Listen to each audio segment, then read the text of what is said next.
Learning একাডেমিতে সবাইকে স্বাগত। আজকে দেখো ক্লাস 5 এর লেসন 10 যে স্টুডেন্টটা রয়েছে গ্রেট সোসাইটি রিফর্মার এর যে পার্ট 1 এর যে এক্সারসাইজগুলো রয়েছে সেগুলো নিয়ে আজকে আলোচনা হবে। দেখো এখানে উপরে কিছু একটা কলাম, কিন্তু কলাম এ এবং কলাম বি এর সঙ্গে এখানে ম্যাচ করতে বলা আছে। দেখো বিদ্যাসাগর কি হয়ে যাবে, বিদ্যাসাগরটা হয়ে যাবে স্টার্টেড উইন্ডো রিম্যারেজ, এইটা হয়ে যাবে। রাজা রামমোহন রায় হয়ে যাবে sati stop the evil custom of sati, অর্থাৎ সতীর অবতা তিনি রদ করেছিলেন। বিবেকানন্দ কী হবে, দ্বিতীয়টা হবে ইয়াং বেঙ্গল মুভমেন্ট, অর্থাৎ প্রথমে যেটা তো রয়েছে স্টার্টেড ইয়াং বেঙ্গল মুভমেন্ট, এবং বিবেকানন্দটা কী হবে spread the message of Brotherhood.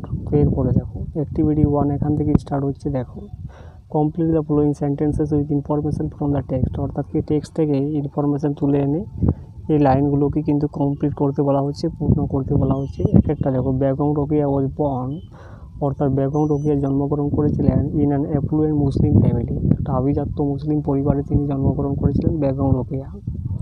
তো একের দাগের এইভাবে উত্তরটা হবে। দুইয়েরটা দেখো অ্যাট হোম সি লার্ন, ও যে বাড়িতে সে শিখেছিলেন আরবিক অ্যান্ড পার্সিয়ান, অর্থাৎ তিনি আরবিক এবং পার্সিয়ান তিনি বাড়িতে শিখেছিলেন। তিনেরটা দেখো সি নেভার ওয়েন্ট, অর্থাৎ সে কখনোই গিয়েছিল না কোথায়, স্কুলে, টু স্কুল।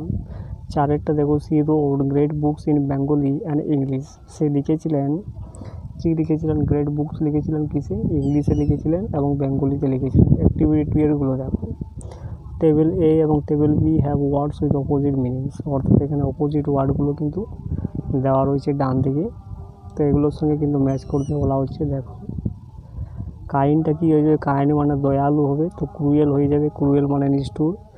পুয়ার দেওয়া আছে, পুয়ার মানে গরিব, আর রিচ মানে হচ্ছে ধনী, তাহলে বিয়ারটা হয়ে যাবে ওই রিচটা হবে পুয়ার থেকে রিচ।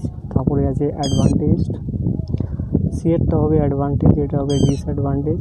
আর রিমেম্বার মানে মনে করা, আর ফরগেট মানে ভুলে যাওয়া, তাহলে ডিএরটা হয়ে যাবে ফরগেট। তো এই হয়ে গেল। তো ভিডিওটা ভালো লাগলে চ্যানেলটাকে সাবস্ক্রাইব করো এবং পাশের বেল আইকনে প্রেস করে রাখো।